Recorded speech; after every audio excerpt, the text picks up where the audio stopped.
Learning from our past, the history of Fair Housing Act. The New Deal helped millions of Americans survive the Great Depression under the leadership of President Franklin Roosevelt. The federal government rolled out programs after programs to help people find work, put food on the table, and keep a roof over their head. But there was a dark side to one of those programs. The Homeowners Loan Corporation, HOLAC. Between 1933 and 1936, it provided low-interest long-term refinancing to 1 million homeowners on the verge of foreclosure, but allowed the social-economic makeup of neighborhoods, including race, to influence who receive assistance. Remember, this is government assistance. The HOLAC worked with local real estate professionals in 239 cities to create residential security maps to distinguish the least risky neighborhoods for lending, shading in green for the best and blue for still desirable from most risky neighborhoods, shaded in yellow for declining and red for hazardous. Racially mixed and heavily minority neighborhoods were invertibly branded yellow or red and thus viewed as poor choices for HOLAC loans, regardless of how creditworthy individual borrowers might be. The genuine for the term redlining as shorthand for lending discrimination against non-white neighborhoods. The history of unfair housing practices in America doesn't begin or end with redlining, but the HOLAC residential security map went long ways towards institutionalized racial discrimination and segregation in a manner that is still felt today, especially among African Americans. This year marks the 50th anniversary of the signing the Fair Housing Act by President Lyndon Johnson in 1968 by outlawing discrimination in sales, leasing, or rental of housing because of race, color, religion, or national origins. Other portions were added later. The act below the whistle on nearly 200 million. The act blew the whistle on nearly 200 years of institutionalized segregation, from redlining to racial zoning to restrictive covenants, but did not end the struggle to overcome discrimination damaging legacy. Especially important that we know the history of segregation, said Fred Underwood, Director of Diversity and Inclusion for NAR. As an industry and an organization, we have to understand why these housing patterns still exist so that we can do a better job for addressing them. NAR commemorating the 50th anniversary of the Fair Housing Act with a Fair Housing Mark Makes U.S. Stronger campaign that highlights the importance of the act, the country's journey to equal rights, and NAR's commitment to fair housing as the foundation of the American dream. Today, Realtors' Code of Ethics require realtors to provide equal service regardless of race, color, religion, sex, handicap, familial status, and national origins. In accordance with the Fair Housing Act, the code even goes beyond the act by covering sexual orientation and gender identity.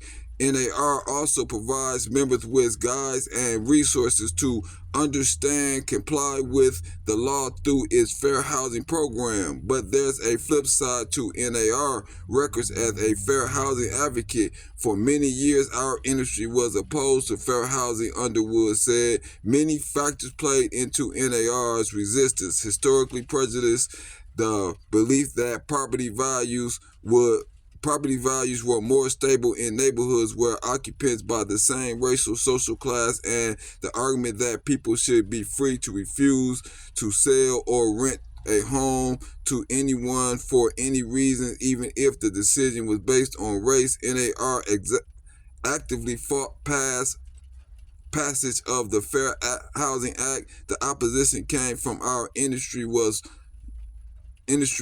you're facing forcing us to sell to people we don't want to sell to, Underwood said. The Fair Housing Act forced residents within the halls of Congress as well. After passing the Civil Rights Act in 1964, lawmakers could not reach agreement on fair housing legislation before being jolted by two shocking waves in 1968, the Colonel Commission report and the assassination of Dr. Martin Luther King Jr. The Colonel Commission was established by President Johnson to investigate the race riots that swept many large cities in the mid-60s. The commission's sobering report pulled no punches, stating that the nation was moving towards two societies, one black, one white, separate and unequal, and that institutionalized segregation was a leading cause of racial tension. What white Americans have never fully understood, but what the Negroes can never forget, is that white society is deeply implicated in the ghettos. The report stated white institutions created it. White institutions maintain it, and white societies condone it. 5 weeks after the report was released, King was assassinated, igniting more riots. President Johnson seized the moment to demand Congress pass the Fair Housing Act to show that King's dream of equality and justice would live on. A week after King's death, the act became law. Although a smattering of cities and states had already passed their own fair housing laws, led by the city of New York in 1957, the state of Colorado in 1959. The Fair Housing Act was a huge milestone in a long journey that began with the country founding, when the Constitution gave ordinary citizens private property rights, but did not guarantee those rights equally. If you weren't white and you weren't male, you did not automatically have this right to property, Underwood said. Many states were explicit in that, and others were explicit in manifesting itself in the Dred Scott decision by the U.S. Supreme Court in 1857. The black people had no rights that white people were bound to respect. That changed, at least on paper, after the Civil War, when Congress passed the Civil Rights Act of 1866 and later the adoption of the 14th Amendment in 1868.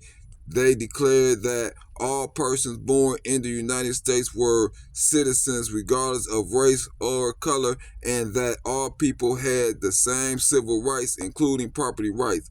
That was the first step, but it was a promise that wasn't realized in almost any way. Underwood said a series of U.S. Supreme Court decisions ruled that the act and amendment apply only to states, not to the actions of private individuals and organizations. The capper came in 1896 when the court ruled that separate accommodations were legal as long as they were equal. The bias for the racist Jim Crow laws that underpinned segregation in the American South for more than 70 years. In the early 1900s, many cities began to utilize zoning ordinances to keep blacks, whites, and certain ethnicities, including immigrants from Southern or Eastern Europeans, in their own neighborhoods. In 1917,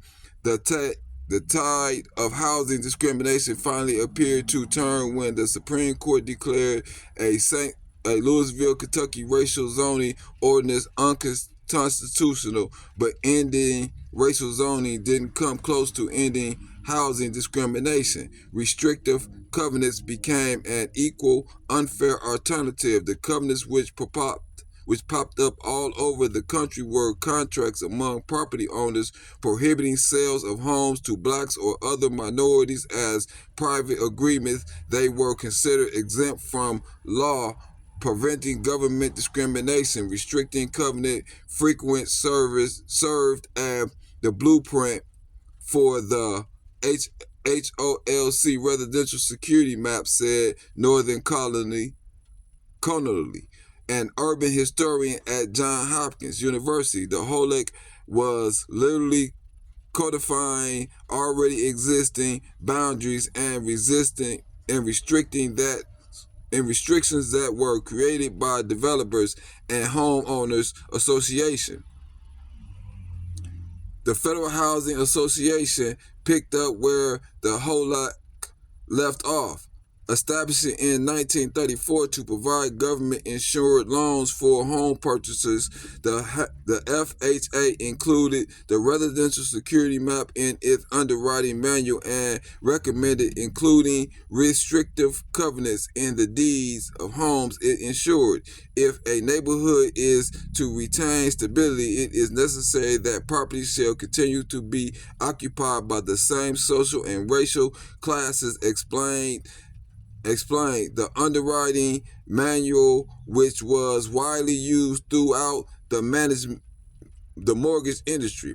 It all added up to a case of structured discrimination, said Connolly, who helped create a website called Mapping Inequality, where visitors can search maps as well as notes from the HOLC. Respectable people, but homes too near a Negro area, read the notes for a neighborhood in Richmond, Virginia. While the easy term of federal housing loans opened the doors to home ownership for more Americans than ever before, most African Americans were caught in a catch-22, redlining, lending in the inner city where many of them lived, but restricted covenants blocked them from moving to new suburbs where loans were readily available. The results were a spiraling disinvestment in black communities and a lack of opportunities to build wealth throughout home ownership that rippled through generations of African Americans, adding affordability to the list of factors sustaining segregation. All of these things fed each other, Colony said. The real estate industry and the National Association of Real Estate Boards, the forerunner of NARR, were complicit in sustaining that crippling cycle. A realtor should never be instrumental in introducing into a neighborhood members of any race or nationality whose presence will clearly be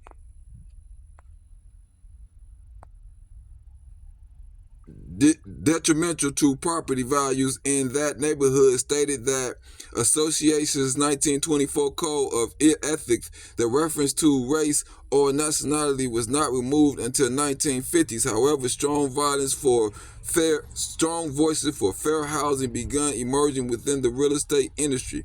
In 1947, African American real estate brokers formed the National Association of Real Estate Brokers, which a clear, fair housing mission, democracy in housing. NABEB worked hand in hand with Dr. Martin Luther King Jr. to advocate for open housing laws and the Fair Housing Act. Civil rights lawyers challenged restrictive covenants with little success until 1948, when the Supreme Court ruled that racially restrictive covenants were not enforceable in court, yet even then noting stopped private properties from maintaining the restrictive though gentlemen's agreement, steering minority buyers away from white neighborhoods and other dubious tactics, all of which allow redlining and segregation to persist until the Fair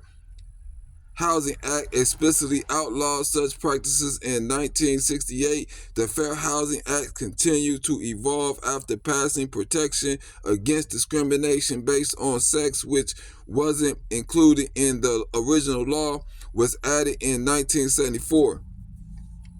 Amendments enacted in 1988 intended protected status to the disabled and to the families with children, while also settling a long dispute over the act enforcement mechanism, which provides to be a tipping point for NAR.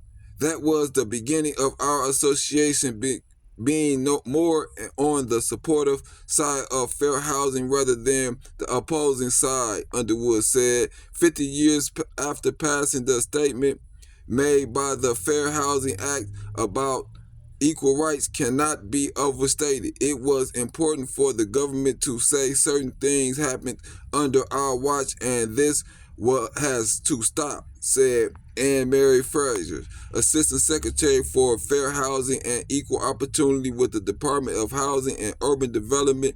The challenge ahead is to make fair housing not just the law of the land, but the reality in every community. There is always more work to be done, Ferris said. Cities are still segregated. White and black homeowner rates are still far apart. 73% of whites versus 42% of blacks. Lack of affordability, restricted opportunities, and the LBG community is still not a protected class, and omission. NAR wants Congress to correct, Underwood said. Listen, that LBG, they trying to give them affirmative rights and trying to make that issue the same as blacks, and it's not. The victory has not been won, he said. Fair housing is an issue we need to keep moving forward on. Brad Bober is a Seattle-based freelance writer specializing in business and development issues. His work appears regularly in the Puget Sound Business Journal and the Seattle Daily Journal Commerce. NAR commemorates 50 years of the Fair Housing Act. The National Association of Realtors commemorates and the 50th anniversary of the Fair Housing Act by helping the realtors community tell the story of the importance of fair housing. Under the theme Fair Housing Makes U.S. Stronger, NAR has created customizable ads, flyers, posters, videos, and other content that shows the value fair housing brings to the housing industry and the community. NAR has also developed new training materials to help members gain a deeper understanding of fair housing laws and the need for compliance.